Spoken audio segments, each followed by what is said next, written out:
वंदे मातरम 150 वर्ष पूर्ति प्रशिक्षण शिविर रायगड़ा सहर बालिका महाविद्यालय परिसर सभागृह वंदे मातरम प्रशिक्षण शिविर आयोजन करा राष्ट्रगीत वंदे मातरम सृजनर 150 वर्ष पूर्ति अवसर में भारत सरकार तथा राज्य सरकार को आह्वान क्रमे सारा राज्य में सामूहिक वंदे मातरम गानर पूर्व प्रस्तुति चली। ब्लॉक स्तरीय प्रशिक्षण कार्यक्रम स्थानीय बालिका महाविद्यालय अनुष्ठित हो जाइछि।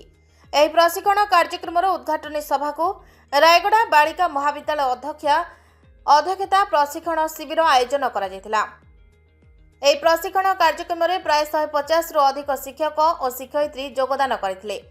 ପ୍ରଶିକ୍ଷଣର ପ୍ରାରମ୍ଭରେ ମଣ୍ଡଳ ସ୍ତରରୁ ତାଲିମପ୍ରାପ୍ତ ପ୍ରଧାନ ଶିକ୍ଷକ ପ୍ରଭାକର ମିଶ୍ର ବନ୍ଦେ ମାତରମ୍ ରାଷ୍ଟ୍ରଗୀତର ଭିତ୍ତିଭୂମି ଉପରେ ଆଲୋଚନା କରିଥିଲେ। ବନ୍ଦେ ମାତରମ୍ ରାଷ୍ଟ୍ରଗୀତର ଭାବାର୍ଥ ଆଲୋଚନା କରିଥିଲେ। परवर्ती समय शिक्षक माने निज निज विद्यालय छात्र छात्री मानक वंदे मातरम गान पर प्रस्तुति करने प्रशिक्षण व्यवस्था गोष्ठी उन्नयन अधिकारी तत्वावधान में अनुष्ठित हो जाइछि। एही कार्यक्रम अवसर में मुख्य अतिथि भाव लोकसंपर्क विभाग उपनिर्देशक बसंत कुमार प्रधान, गोष्ठी उन्नयन अधिकारी सुजित मिश्र और अन्य प्रमुख व्यक्ति माने एही परीक्षण शिविर में शिक्षक और शिक्षयित्री मानक प्रशिक्षण देउथबा देखबाकू मिलिछि। प्रभाकर मिश्र मु गवर्नमेंट हाईस्कल हलुआर प्रधान शिक्षक चार्ज अच्छे। ये जो वंदे मातरम गीत आप पचारे ये समग्र भारत वर्षर गोटे स्वाधीनता संग्राम समय ये जो वंदे मातरम गोटे ऊर्जा रूपे काम करुला भारत वर्ष में धीरे धीरे कौन है ना वंदे मातरम जो प्राधान्यता धीरे धीरे भारत वर्ष में लोप पाइबा आसला और लोक भूली गले। आगामी पीढ़ी ये वंदे मातरम गीतर महत्व किसी माने जानी पारिबे नहीं। सेतिपई जो 150 वर्ष पूर्ति वंदे मातरम 150 वर्ष पूर्ति यही जो कार्यक्रम गोटे कराऊे गोटे देश प्रीति जागृत करने भारतीय प्रीति जागृत करने प्रत्येक मनुष्य भितर भारतीयता सृष्टि करने ये गोटे प्रयास चली। जो बंकिम चंद्र चटर्जी लिखि चट्टोपाध्याय जो गीत लिखि वंदे मातरम से संग्राम समय समस्त किभली भाव में एक डोरी बांधि पारिथिला सेमिति एबे भी भारत वर्ष रे ये वंदे मातरम ही समस्त एकत्र रूपे बांधि पारिबो ये विश्वास नहीं ये कार्यक्रम कराऊे आ 150 वर्ष पूर्ति या करने सुजोग मिली।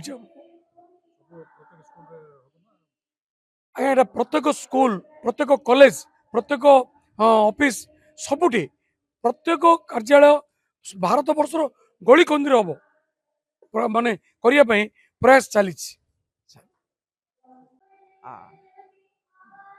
आजिर कार्यक्रमटी ओडिया भाषा साहित्य विभाग तरफ एवं जिला प्रशासन तरफ अति सुंदर भाव में महिला महाविद्यालय रायगढ़ ठारे आयोजित होइछि। एवं यार लक्ष्य है वंदे मातरम संगीत को प्रत्येक घरे घरे पहुँचेबा प्रत्येक भारतीय मन भितर स्थान दबा।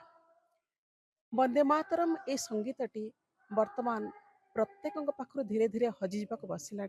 भारतीय संस्कृति को पुनरुद्धार करने भारत में एक नूतन नवजागरण सृष्टि करने एवं भारतीय मान भर जाति धर्म वर्ण निर्विशेष राष्ट्रीय एकता स्थापन उद्देश्य ये कार्यक्रम अनुष्ठित होती।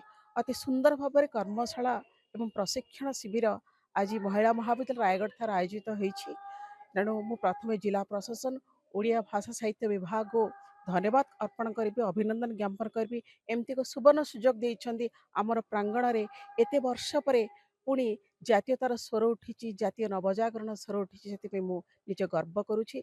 एवं मु जड़े अध्यापिका भाव में आज ये शपथ नौ प्रत्येक स्टूडेंट प्रत्येक पेरेंट्स एवं प्रत्येक मध्य ये वंदे मातरम प्रभाव निश्चित भाव प्रस्फुटित करी एवं भारत को एकत्रित करिबारे जाति धर्म वर्ण निर्विशेष पुणी थे एकत्रित करी भारत को सुरक्षित करिबारे गुरुत्वपूर्ण भूमिका निश्चित भाव निभाइबे। पुणी थे वंदे मातरम संगीत निकटरे मु निजको प्रस्तुत करुछि मु निजको आत्मसमर्पण से यही गीतटी जे आज पुणी थे 150 वर्ष पर भारत को एकत्रित करिबारे वंदे मातरम संगीतर गुरुत्वपूर्ण भूमिका रही।